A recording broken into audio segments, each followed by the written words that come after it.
Récemment, j'ai vu les sakuras en fleurs.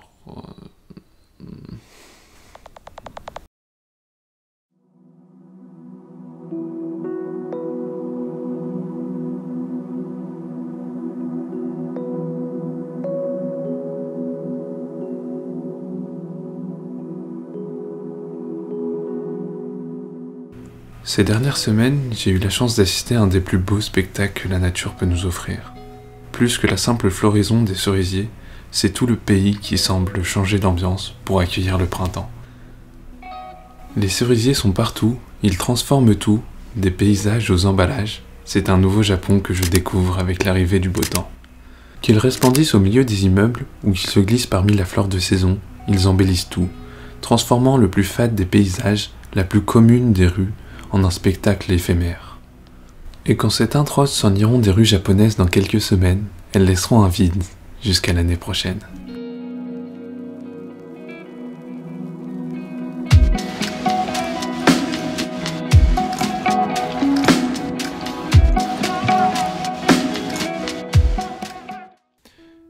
Et voilà, j'espère que vous aurez aimé cette petite ode aux cerisiers en fleurs, comme je me plais à l'appeler. J'ai trouvé ça intéressant à écrire, intéressant à monter, et puis je voulais voir où est-ce que je pouvais aller avec ça, et si j'avais les compétences de le faire. Et donc j'espère que ça vous aura plu aussi. Et même si ce petit segment de la vidéo est assez sympa, ça vous apporte pas toutes les informations que j'ai envie de partager avec vous à propos des cerisiers, alors c'est ce dont on va parler maintenant. Déjà dans l'intro, je parle d'à quel point les cerisiers font partie du paysage, tout en émerveillant même les Japonais qui devraient être habitués à ça, puisque ça revient tous les ans finalement. Je trouve qu'il y a un paradoxe entre le fait que ça fait partie intégrante du paysage du Japon en cette saison, parce qu'en fait il y en a littéralement partout, mais qu'à la fois les Japonais qui voient ça tous les ans, et ben ils sont toujours autant émerveillés, et il y a toujours autant de gens qui viennent prendre des photos alors qu'ils ont toujours vécu là. Et je trouve ça génial que en fait les gens ne se lassent pas, parce que c'est juste trop beau pour qu'on s'en lasse en fait. Et c'est pour ça que je dis que le vide qu'elles laisseront en s'en allant, et ben il restera là que jusqu'à l'année prochaine, parce que c'est un cadeau que la nature nous fait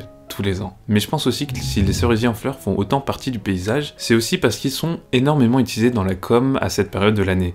Il y a Starbucks, McDo, les produits du combini qui changent leur packaging et on voit des packagings roses et des fleurs de cerisier un petit peu partout sur tout ce qu'on achète et sur les panneaux publicitaires, etc. Et finalement, être envahi par toutes ces teintes de rose et les illustrations de fleurs, et ben c'est plutôt agréable. En plus, du coup, il y a des exclusivités chez Starbucks, chez McDo et il y a plein d'autres endroits différents que vous pouvez avoir qu'à cette période de l'année, et du coup c'est plutôt sympa, il y a pas mal d'événements autour de ça au Japon, et je trouve que ça ajoute encore à la magie de cette saison. Mais il faut savoir que la plupart des cerisiers que vous trouverez au Japon sont des cerisiers à fleurs, c'est-à-dire qu'ils ne donnent pas de cerises. Au début j'ai trouvé ça un peu bizarre, mais en fait je me suis dit que c'est grâce à ces cerisiers qui ne donnent que des fleurs, qu'ils ont autant de variétés de fleurs différentes et qu'elles sont aussi jolies au Japon par rapport aux autres pays du monde. Donc en fait c'est plutôt logique qu'ils aient des cerisiers qui sont juste faits pour être beau. Ils ont aussi des cerisiers qui donnent des cerises, mais quand même beaucoup moins que des cerisiers qui donnent que des fleurs. Parce que des cerisiers à fleurs, il y en a littéralement partout, et en fait c'est un peu la grande attraction de la saison. Et d'ailleurs dimanche dernier j'ai sorti le premier épisode de mon podcast Sunday String of Consciousness avec mon ami américain Ronan, et du coup c'est un podcast en anglais, et le premier épisode était sur qu'est-ce que ça fait d'être un étudiant au Japon pendant une pandémie mondiale. Du coup le podcast il est disponible sur Apple Podcasts, sur Spotify et sur YouTube, et je vous mets les liens en description si vous êtes intéressé et si vous parlez anglais. Et il y a un moment dans le podcast où Ronan disait que même s'il était venu au Japon que pour voir les fleurs de cerisier, cette année d'échange aurait valu le coup.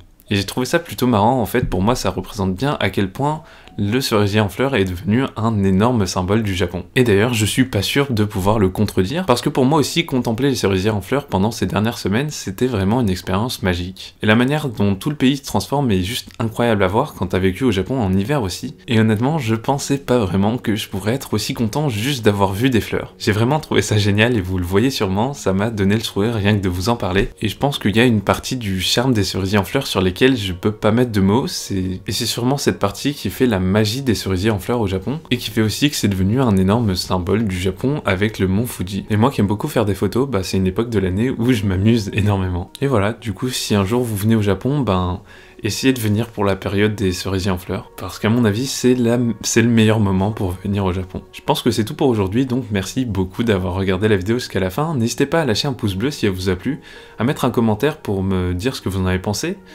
Et puis également à vous abonner et à activer la cloche pour pas manquer les prochaines vidéos. On se retrouvera bientôt pour de nouvelles aventures. Salut!